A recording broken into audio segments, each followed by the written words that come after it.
अस्सलाम वालेकुम। मैं हूं डॉक्टर मोहम्मद रिजवान। आप देख रहे हैं मेरा YouTube channel Rizwan homeopathic clinic.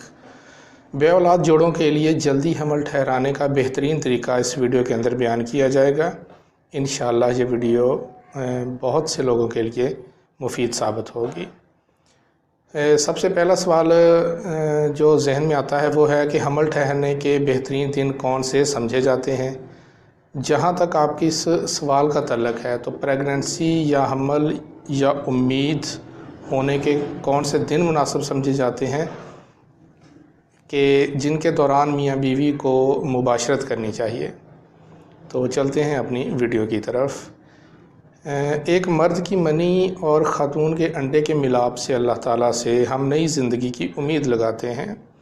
Medical science के मुताबिक आम तौर पर ख़वातीन को एक महीने में यानी अय्याम ख़त्म होने के बाद अगली बार अय्याम शुरू होने तक आम तौर पर ख़वातीन के जिस्म में एक बार बेज़ा बनता है और ख़ारिज होता है। मर्द का मादा मुनव्विया यानी स्पर्म ख़ातून के अंदर 3 से 5 दिन तक ज़िंदा रहता है, जबकि ख़ातून के अंडे की उम्र आम तौर पर 4 घंटे से 12 घंटे के दौरान होती है। जदीद तहकीक के मुताबिक अगर ख़ातून का अंडा और मर्द की मनी 4 से 6 घंटे तक साथ रहें तो हमल यानी उम्मीद के लगने के लिए नहायत ही मुनासिब और बेहतरीन यकीनी माना जाता है। लेकिन अगर मादा मुनव्विया यानी मर्द के स्पर्म के जरसूमे और ख़ातून का बेज़ा इससे कम वक़्त भी साथ रहें तो भी बाज़ औक़ात उम्मीद या प्रेगनेंसी होने के इम्कान रोशन होते हैं। अगली बात, उम्मीद लगने या प्रेगनेंसी के लिए मुबाशरत करने के मुफीद दिन कौन से होते हैं, आपको समझा देते हैं। ये भी एक ख़ातून के अय्याम 28 दिन का मुकम्मल दायरा हो तो 11वें दिन से लेकर 14वें दिन तक के अय्याम में बेज़ा ख़ातून के जिस्म में से ख़ारिज होगा, लेकिन ये 100% दुरुस्त बताना मुमकिन नहीं। मतलब कि एक ख़ातून के अगर अय्याम या माहवारी उसको ठीक 28 दिन के बाद आती हो तो उसके लिए ये 11वें और 14वें दिन का फार्मूला बहुत ठीक रहता है। इसलिए डॉक्टर आमतौर पर मियाँ बीवी के लिए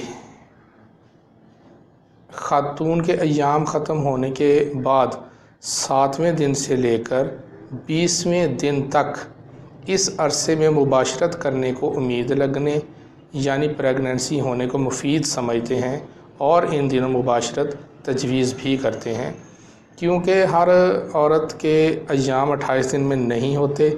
इसलिए 11वें से 14वें दिन का जो टाइम है वो बिल्कुल मुनासिब है, लेकिन कन्फर्म नहीं है।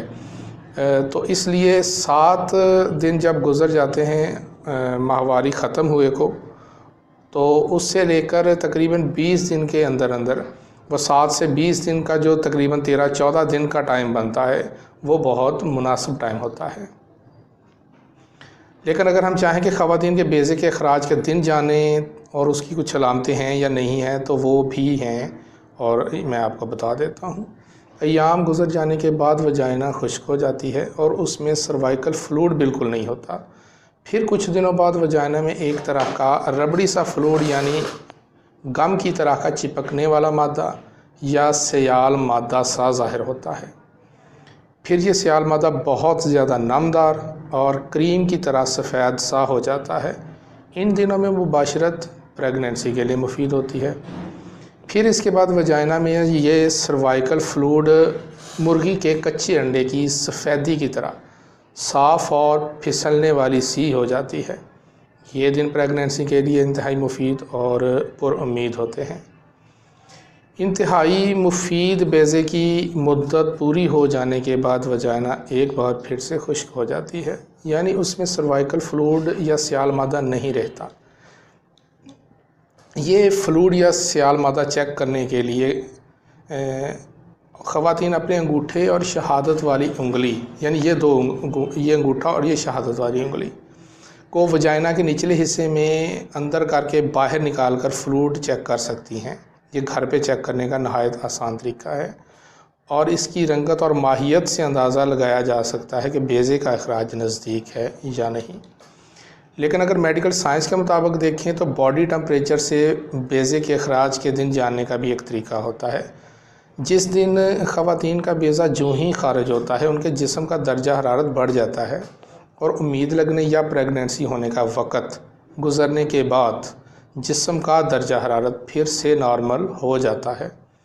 اس کے لیے ضروری ہے کہ خاتون ایک ہی تھرمامیٹر استعمال کرے جو اس کے بیڈ کے پاس ہاتھ کی پہنچ میں ہو، اور خاتون کو کسی طور اس کے لیے اٹھنا نہ پڑے اور نہ ہلنا جلنا پڑے، ورنہ جسم کا درجہ حرارت ہلنے جلنے سے ہی بڑھ جائے گا اور مطلوبہ نتیجے کا پتہ نہیں چلے گا۔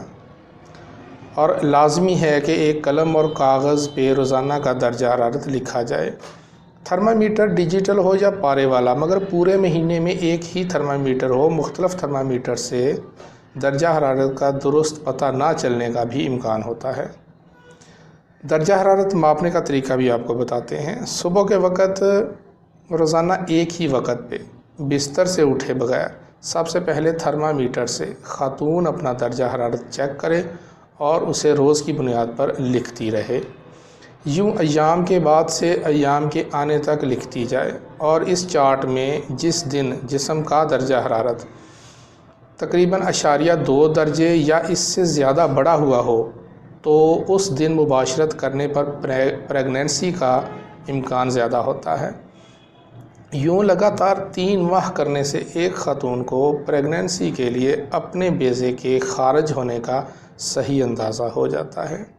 یہ طریقہ کار نہایت مفید جانا جاتا ہے اور ان دنوں میں پریگننسی کے لیے مباشرت مفید مانی جاتی ہے۔ ایک اور طریقہ بھی اس کے لیے رائج ہے جو کہ امریکہ یا یورپ میں ہے، اس کو ایویلیوشن پریڈکٹر کٹ کہتے ہیں۔ جن خواتین کے ایام ریگولر نہیں، یعنی ان کے دن مقرر نہیں، ان کے لیے یورپ اور امریکہ میں عام طور پر اوویلیوشن پریڈکٹر کٹ نامی میڈیکل سٹور پر دستیاب ہے۔ یہ ایک ٹیسٹ ہے جو خواتین ایام کے ختم ہونے کے بعد 11ویں دن سے گھر پہ کر سکتی ہیں۔ اگر وہ پازیٹیو ہو تو اس کا مطلب یہ بنتا ہے کہ اگلی 24 گھنٹے سے 36 گھنٹے تک ان کے بیضے کے اخراج ہونے کے امکان ہیں۔ بے اولاد جوڑے جن کے سپرم چاہے 15 ملین ہی کیوں نہ ہوں، اس طرح مباشرت کرنے سے حمل ٹھہر جائے گا۔ جن گھروں میں بچوں کی رونقیں نہ ہوں وہ گھرانہ خوشحال نہیں ہو سکتا، آئے روز لڑائی جھگڑے فساد برپا ہوتے ہیں۔ 15 ملین سپرم بھی ہو تو بعض اوقات حمل ٹھہر جاتا ہے۔ آپ پریشان نہ ہوں، جس کو کوئی بھی دکھ ہو تو اس کو اس کی قدر کا پتہ ہوتا ہے۔ 15 ملین سے لے کر 50 ملین تک کے لوگ پریشان نہ ہوں، آپ صاحب اولاد بن سکتے ہیں، مایوس نہ ہوں۔ مایوسی گناہ ہے، یہ والا مباشرت کا طریقہ استعمال کریں گے تو حمل ٹھہر جائے گا انشاءاللہ۔